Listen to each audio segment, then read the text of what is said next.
ನಮಸ್ಕಾರ ಬಂಧುಗಳೇ. ನಗರದ ಅಂಗವಿಕಲರ, ಅನಾಥರ ಹಾಗೂ ವೃದ್ಧರ ಸೇವಾಶ್ರಮವಾದ ಸುರಕ್ಷಾ ಸೇವಾ ಸಂಸ್ಥೆಯ ಆಶ್ರಮಕ್ಕೆ ನಗರದ ಹಿರಿಯರಾದಂತಹ ಶ್ರೀ ವಿಜಯಕುಮಾರ್ ಹಂಚಾಟೆ ಹಾಗೂ ಕುಟುಂಬ ಪರಿವಾರದ ಶ್ರೀ ಪ್ರಮೋದ್ ಹಂಚಾಟೆ ಮತ್ತು ಕರ್ನಾಟಕ ರಾಜ್ಯ ಉಚ್ಚ ನ್ಯಾಯಾಲಯದ ಮಾನ್ಯ ನ್ಯಾಯಮೂರ್ತಿಗಳಾದ ಮಾನ್ಯ ಶ್ರೀ ಸಂಜೀವ್ ಕುಮಾರ್ ಹಂಚಾಟೆ ಹಾಗೂ ಕುಟುಂಬ ಪರಿವಾರದವರು, ಆಪ್ತ ಬಳಗದವರು ಸೇರಿದಂತೆ ಪುಣ್ಯಸ್ಮರಣೆ ಕಾರ್ಯಕ್ರಮದ ನಿಮಿತ್ತ ಶನಿವಾರದಂದು ಭೇಟಿ ನೀಡಿದರು. ಹಂಚಾಟೆ ಕುಟುಂಬ ಪರಿವಾರದ ಹಿರಿಯ ಜೀವಿ ದಿವಂಗತ ಸೌಭಾಗ್ಯವತಿ ಗಿರ್ಜಮ್ಮ ನರಸಪ್ಪ ಹಂಚಾಟೆಯವರ 50ನೇ ವರ್ಷದ ಪುಣ್ಯಸ್ಮರಣೆಯ ಒಂದು ಸ್ಮರಣಾಂಜಲಿ ಕಾರ್ಯಕ್ರಮವನ್ನು ಸುರಕ್ಷಾ ಸೇವಾ ಸಂಸ್ಥೆಯ ಆಶ್ರಮದಲ್ಲಿ ಹಮ್ಮಿಕೊಳ್ಳಲಾಗಿತ್ತು.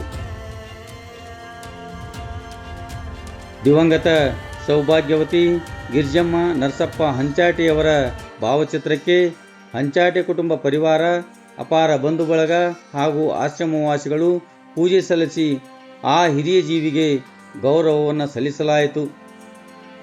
ಇದೇ ಸಂದರ್ಭದಲ್ಲಿ ಹಂಚಾಟೆ ಕುಟುಂಬದ ಹಿರಿಯರಾದಂಥ ಶ್ರೀ ವಿಜಯಕುಮಾರ್ ಹಂಚಾಟೆಯವರು ತಮ್ಮ ತಾಯಿಯವರನ್ನು ನೆನೆದು ಕ್ಷಣಕಾಲ ಭಾವುಕರಾದರು.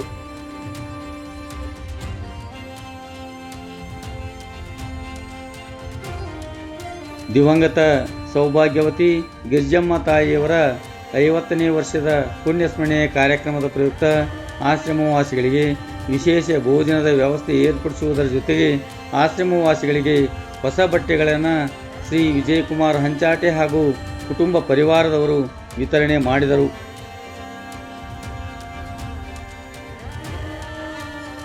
ದಿವಂಗತ ಸೌಭಾಗ್ಯವತಿ ಗಿರ್ಜಮ್ಮ ತಾಯಿಯವರ 50ನೇ ವರ್ಷದ ಪುಣ್ಯಸ್ಮರಣೆಯ ಕಾರ್ಯಕ್ರಮವನ್ನು ಶ್ರೀ ವಿಜಯಕುಮಾರ್ ಹಂಚಾಟೆ ಕುಟುಂಬ ಪರಿವಾರದವರು ಆಶ್ರಮದಲ್ಲಿ ಹಮ್ಮಿಕೊಂಡಿರುವುದು ಸಮಾಜಕ್ಕೆ ಮಾದರಿ ಎಂದು ನಿವೃತ್ತ ಉಪನ್ಯಾಸಕ ಶ್ರೀ ಸಂಗಣ್ಣ ಗದ್ದಿಯವರು ಸಂತೋಷ ವ್ಯಕ್ತಪಡಿಸಿದರು. ಕರ್ನಾಟಕ ರಾಜ್ಯ ನ್ಯಾಯಾಲಯದ ಮಾನ್ಯ ನ್ಯಾಯಮೂರ್ತಿಗಳಾದ ಮಾನ್ಯ ಶ್ರೀ ಸಂಜೀವ್ ಕುಮಾರ್ ಹಂಚಾಟೆ ಅವರು ಆಶ್ರಮದ ಸೇವಾ ಕಾರ್ಯವನ್ನು ಮನಗಂಡು ಆಶ್ರಮದ ಸೇವಾ ಕಾರ್ಯಕ್ಕೆ ಸಂತಸ ವ್ಯಕ್ತಪಡಿಸಿದರು.